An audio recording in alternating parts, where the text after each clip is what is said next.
Eugene, European leaders had big concerns going into these talks, and they were looking for some assurances. Did they get the assurances they were looking for?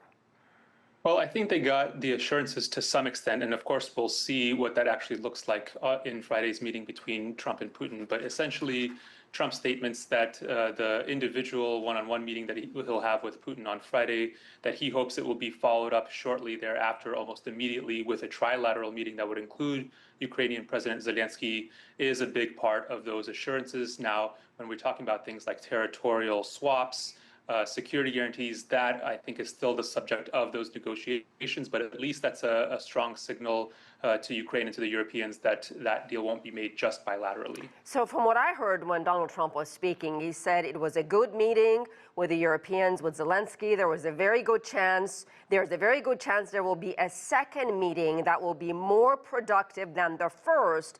But the part I was listening to, Eugene, I'd never heard him say that the second meeting would also include Zelenskyy.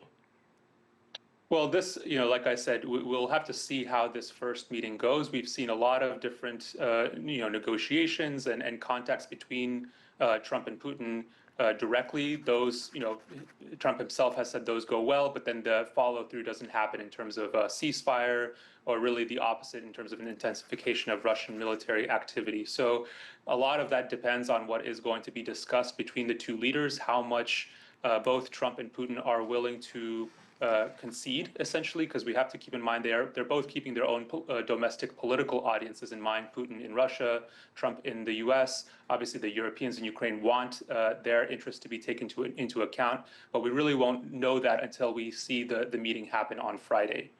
How would you define, Eugene, perhaps a successful meeting between Donald Trump and Vladimir Putin? Well, I think a successful meeting would be some signals of plans to have a follow-up, whether that's trilaterally, as I mentioned, or if needed, another bilateral meeting.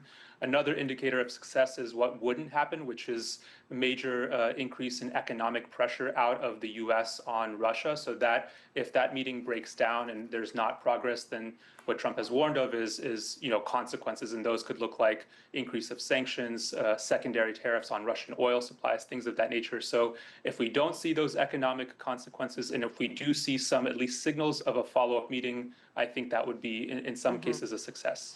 UK Prime Minister Keir Starmer sounding a bit optimistic, if you will, saying, yes, they had a lot of reservations. They've put on a very unified position with other European leaders. Also adding, Trump's interventions have created a viable chance of a ceasefire. Are we jumping the gun here? I mean, are you that optimistic? Well, I think this is part of the messaging that, whether it's the UK or the other European countries are trying to basically influence, the situation, to influence Trump's decision making. I think we've seen in the past that they are basically scrambling to have a seat at the table. So I think it's perhaps, optimistic in the sense of trying to shape it, but I don't certainly think that that's going to necessarily be the case. All right, Eugene, thank you very much.